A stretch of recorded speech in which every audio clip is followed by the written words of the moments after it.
Keringat yang berbau kemenyan keluar dari pori-pori para prajurit Raja Jin. Suasana tegang masih sangat terasa. Saking tegangnya, ada prajurit yang terkencing-kencing di celana. "Tuan Wali, buat apakah korek tersebut, kalau hamba boleh tahu?" tanya Raja Ismoyo. "Buat menyalakan ini dan membuat ini," jawab Wali Paidi sambil menunjukkan rokok dan kopinya. "Hanya untuk itu?" tanya Raja Ismoyo heran. "Iya, hanya untuk ini," jawab Wali Paidi singkat. Raja Ismoyo membatin dalam hati. Wali ini aneh, masak hanya gara-gara ingin ngerokok dan ngopi saja, dia telah menghancurkan kerajaanku. "Dasar Wali Semprul." Namaku Paidi, bukan Semprul," sahut Wali Paidi. "Ah, maaf Tuan, ternyata Tuan bisa membaca isi hati hamba." Raja Ismoyo mulai takut dan heran. "Terus bagaimana, sampeyan punya korek apa tidak?" tanya Wali Paidi lagi. "Kalau hanya untuk menyalakan itu, pakai ini saja Tuan," jawab Raja Ismoyo sambil menjulurkan jari telunjuknya, yang tiba-tiba bisa mengeluarkan api. "Masya Allah, kalian kan memang terbuat dari api, maaf baru ingat," jawab Wali Paidi sambil cengengesan. Wali Paidi mendekati Raja Ismoyo, mengeluarkan sebatang rokok Jisamsu refilnya, dan mulai menghisap rokoknya. Allah, begitulah yang terdengar ketika Wali Paidi merokok. Selanjutnya Raja Ismoyo memanggil panglimanya dan berkata kepadanya, "Buatkan kopi buat Tuan Wali ini," perintah Raja Ismoyo sambil mengambil kopi dari Wali Paidi dan menyerahkan kepada panglimanya. "Jangan manis-manis ya," Wali Paidi berpesan. Kerajaan Raja Ismoyo ini yang terkenal angker dan ditakuti bangsa jin dan manusia, sekarang berubah bagaikan warung kopi pinggir jalan gara-gara Wali Paidi. "Sampeyan tidak merokok?" tanya Wali Paidi. "Tidak," jawab sang raja. "Apakah sampeyan jin Muhammadiyah?" tanya Wali Paidi lagi. "Saya tidak mengerti maksud Tuan," jawab Raja Ismoyo heran. "Maaf, agama sampeyan apa?" tanya Wali Paidi. "Saya tidak beragama," jawab Raja Ismoyo. "Oh, begitu," gumam Wali Paidi. Duanya lalu terdiam agak lama. "Maaf Tuan, wirid apa yang Tuan baca, sehingga Tuan tidak bisa dikalahkan oleh para prajurit saya?" tanya Raja Ismoyo penasaran. "Hizib dan solawat," jawab Wali Paidi. "Maukah Tuan mengajarkan kepada saya?" pinta Raja Ismoyo. "Ya, boleh, tapi sampeyan harus masuk Islam dulu," jawab Wali Paidi. Lalu Raja Ismoyo memanggil panglimanya, memerintahkan kepadanya untuk mengumpulkan seluruh rakyat dan semua prajuritnya. Dalam sekejap Balai Agung Istana ramai dipenuhi prajurit dan rakyat, bahkan sampai meluber keluar istana. Selanjutnya Raja Ismoyo bersimpuh di kaki Wali Paidi diikuti seluruh rakyatnya. "Kami dengan sukarela siap masuk Islam, mengikuti agama Tuan," kata Raja Ismoyo kepada Wali Paidi.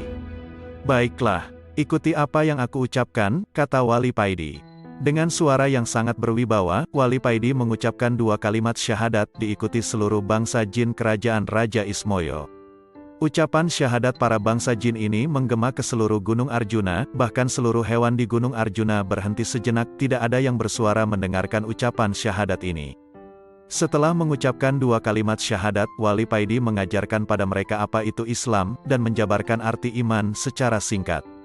Selanjutnya Wali Paidi tinggal di istana Raja Ismoyo, guna mengajari mereka cara sholat, cara berzikir dan lain sebagainya.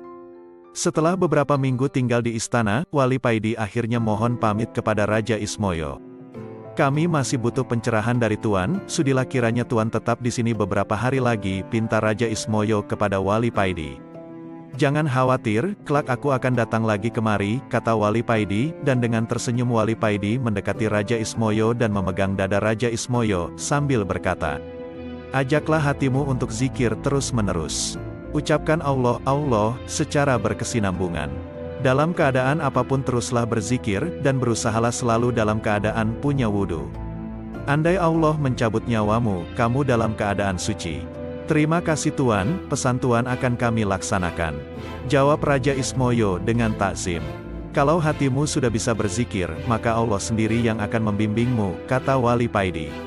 "Apakah kami akan menjadi wali kalau hati kami sudah bisa berzikir sendiri?" tanya Raja Ismoyo. "Jangan sekali-kali punya niat ingin menjadi wali, karena keinginan itu termasuk nafsu.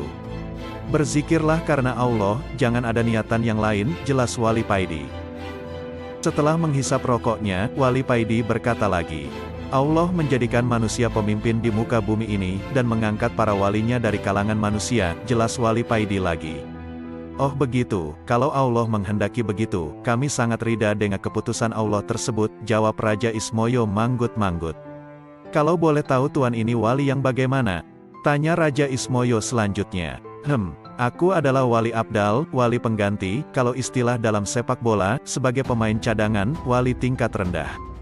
Aku dulu hanya seorang abdi seorang kiai, tugasku hanya menyiapkan rokok dan kopi, setelah kiai saya meninggal, akulah yang dipilih Allah sebagai gantinya. Terang Wali Paidi. Jadi wali itu jumlahnya tetap sama dari dulu sampai sekarang, tanya Raja Ismoyo dengan bersemangat. Iya, jumlahnya wali di seluruh dunia tetap sama, karena setiap yang meninggal pasti ada gantinya. Biarpun kamu tidak ada hak untuk menjadi wali, kamu harus tetap semangat, karena di mata Allah, derajat seseorang itu dilihat dari ketakwaannya. Wali itu hanya titel yang diberikan Allah buat para wakil-wakilnya di muka bumi, guna untuk mengatur dan menata manusia, dan wali dipilih dari para hamba yang dikehendakinya, bukan karena ibadahnya, bukan karena zikirnya, tapi karena kehendak Allah. Jadi salah besar kalau ada orang yang ingin atau mempunyai cita-cita menjadi wali, jawab Wali Paidi.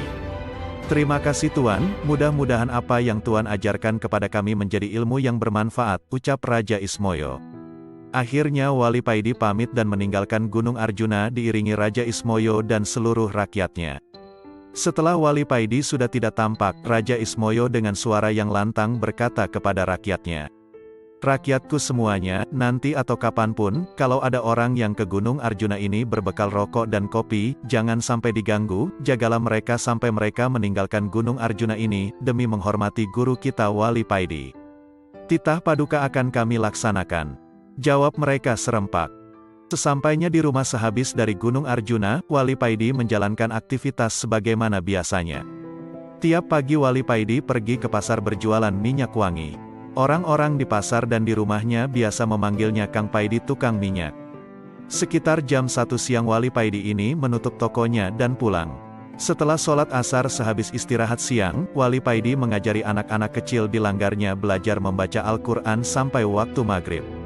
Dulu di langgar Wali Paidi yang sederhana ini, ramai sekali dipenuhi anak-anak kecil yang belajar mengaji. Tapi, setelah ada sistem ikro dan kiroati, langgar Wali Paidi ini sepi. Anak-anak pada pindah ke TPQ yang memang banyak tersebar di kampungnya Wali Paidi ini. Wali Paidi sebenarnya juga ikut pelatihan metode ikro maupun kiroati, yang diwajibkan kepada seluruh guru TPQ, guna mendapatkan syahadah semacam ijazah, tapi Wali Paidi tidak lulus dalam pelatihan ini, karena seringnya Wali Paidi merokok dan bawa kopi di dalam kelas. Jadinya di langgar Wali Paidi ini, metode yang digunakan tetap memakai metode lama, yaitu metode Baghdadi, karena bagi guru TPQ yang tidak punya syahadah, tidak boleh mengajar dengan memakai metode ikro maupun kiroati. Lama-kelamaan murid-murid Wali Paidi habis, tinggal 5 anak saja yang tetap mengaji di langgarnya Wali Paidi. Orang tua dari kelima murid Wali Paidi ini tetap mempercayakan anaknya ke Wali Paidi ini, disebabkan masalah ekonomi. Mereka adalah orang-orang miskin yang tidak mampu membelikan seragam TPQ dan buku terhadap anak mereka. Daripada tidak mengaji, mereka tetap menitipkan anak-anaknya kepada Wali Paidi, karena di langgar Wali Paidi ini tidak ada tarikan uang, mereka bebas dari biaya apapun, malah mereka sering dikasih uang jajan oleh Wali Paidi ini. Menjelang maghrib, datanglah seorang pemuda yang kira-kira berumur 35 tahun mencari Wali Paidi. Pemuda ini adalah seorang murid Torikoh yang disuruh gurunya mencari Wali Paidi. Nak carilah kiai di daerah ini namanya Ali Firdaus, tapi orang-orang di kampungnya biasa memanggil dengan sebutan Paidi. Paidi berarti orang yang memberi faedah, umurnya seumuran denganmu, dan hanya beliau satu-satunya yang bernama Paidi di kampung itu. Kalau kamu ketemu dengannya, sampaikan salamku dan mintalah nasihat padanya. Begitulah yang dikatakan guru pemuda ini kepadanya. Waktu itu pemuda ini disuruh mencari Wali Paidi, karena seringnya pemuda ini mengalami hal-hal aneh. Seperti ketika sholat, tiba-tiba ia sudah berada di Makkah dan sholat di hadapan Ka'bah.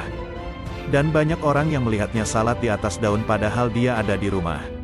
Pemuda ini akhirnya sowan kepada gurunya, dan melaporkan semua kejadian yang dialaminya, lalu kemudian disuruh mencari Kiai Ali atau Kiai Paidi. Sesampai di kampung yang dimaksud, pemuda ini bertanya-tanya kepada orang-orang, di manakah rumah Kiai Paidi. Di sini tidak ada yang namanya Kiai Paidi, yang ada Kang Paidi, seorang penjual minyak wangi, begitu jawab orang kampung ketika ditanya pemuda ini. Baiklah, di mana rumah Kang Paidi penjual minyak wangi itu, tanya pemuda ini. Pemuda ini yakin bahwa Kang Paidi itulah Kiai Paidi yang dicarinya, karena gurunya juga bilang bahwa nama Paidi hanya satu orang di kampung ini. Pas waktu maghrib pemuda ini sampai di rumah Wali Paidi. Pemuda ini bertanya kepada seorang wanita yang berada di depan rumah Wali Paidi. Apakah benar ini rumah Kang Paidi penjual minyak wangi? Benar nak, dia ada di langgar itu, sedang ngimami sholat maghrib, jawab wanita itu sambil menunjukkan langgar yang berada di sebelah rumah Wali Paidi. Terima kasih Bu, jawab pemuda ini sambil menuju ke langgar, guna sholat maghrib dan sekalian sowan kepada Kiai Paidi. Sehabis wudhu, pemuda ini masuk ke langgar sholat berjamaah bersama yang lain. Dilihatnya yang sholat di langgar ini cuma 3 orang, dia berdiri di samping mereka ketika pemuda ini mendengar surat Al-Fatihah yang dibaca Wali Paidi. Hati pemuda ini menjadi galau, karena Wali Paidi ini ketika membaca huruf Ain, menjadi Eng, Rabil Alamin menjadi Robil Ngalamin. Gimana mau khusyuk dan diterima sholatnya, wong bacanya aja sudah keliru, apakah tidak salah gurunya menyuruhnya sowan kepadanya, gumam pemuda ini dalam hati. Setelah salam dan melakukan wirid seperti biasa pada umumnya, Wali Paidi ini melanjutkan dengan sholat sunnah, dan sehabis sholat sunnah Wali Paidi ini keluar dari langgar dan duduk-duduk di teras sambil merokok. Pemuda ini menghadap kepada Wali Paidi. Assalamualaikum, salam pemuda ini. Waalaikumsalam, jawab Wali Paidi sambil tersenyum. Setelah menyampaikan salam gurunya kepada Kiai Paidi, pemuda ini menceritakan maksud kedatangannya, dan menceritakan hal-hal aneh yang dialaminya kepada Wali Paidi. Saya juga heran, kok kamu sampai bisa seperti itu ya? Mengalami hal-hal yang menakjubkan, padahal sholat kamu tadi aja masih sibuk ngurusi tajwid daripada ingat kepada Allah, kata Wali Paidi kepada pemuda ini. Seketika pucatlah wajah pemuda ini, dan dalam hati pemuda ini berkata, Masya Allah, ternyata gurunya tidak salah mengenai kiai muda ini. Pemuda ini semakin menundukkan kepalanya di hadapan Wali Paidi ini.